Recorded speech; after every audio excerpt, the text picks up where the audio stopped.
betapa luasnya nikmat yang Allah berikan kepada kita setiap hari. Sejak mata terbuka di pagi hari hingga terpejam di malam yang sunyi, tak pernah Allah hentikan aliran kasih sayangnya. Udara yang kita hirup, langkah yang masih bisa kita ayunkan, detak jantung yang terus berdetak tanpa henti, semuanya adalah bukti cinta yang seringkali kita lupakan.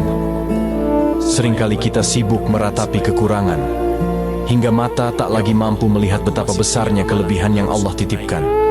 Padahal setiap helaan nafas adalah doa yang tak terucap, setiap senyum adalah karunia yang tak ternilai, dan setiap ujian adalah tanda kasih sayang, agar hati kita semakin dekat kepadanya. Maka jangan pernah berhenti bersyukur, sebab syukur adalah kunci yang membuka pintu nikmatnya. Dengan rasa syukur, hati akan lebih tenang, jiwa lebih lapang, dan langkah terasa ringan. Derajatku bukan untuk kesombongan, melainkan agar aku semakin rendah hati dan taat kepadamu ya Allah. Amin ya Rabbal Alamin. Semoga di tahun 2025 ini tidak ada lagi pelanggaran ibadah minggu dan ibadah biasa. Karena kami ini adalah warga negara Indonesia, bukan warga negara asing.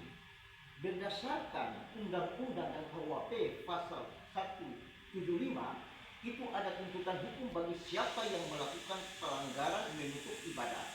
Dan itu ada tuntutan juga KUHP pasal 406 dan 410. Inilah yang kami tuntut kepada Komnas HAM dan juga kepada kepolisian dan juga kepada pemerintah negara, baik presiden, wakil presiden, dan seluruh aparatur negara, maupun juga kepada saudara-saudara kita yang berperan di setiap pemerintahan di daerah di mana saja.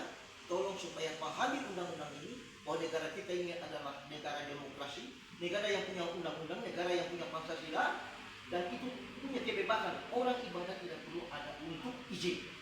Nah, untuk itu sebagai warga Kristen di Indonesia, saya menghimbau sekali lagi kepada pemerintah, kepada negara, kepada apapun negara, dan kepada pihak kepolisian untuk memperhatikan hal laporan kami.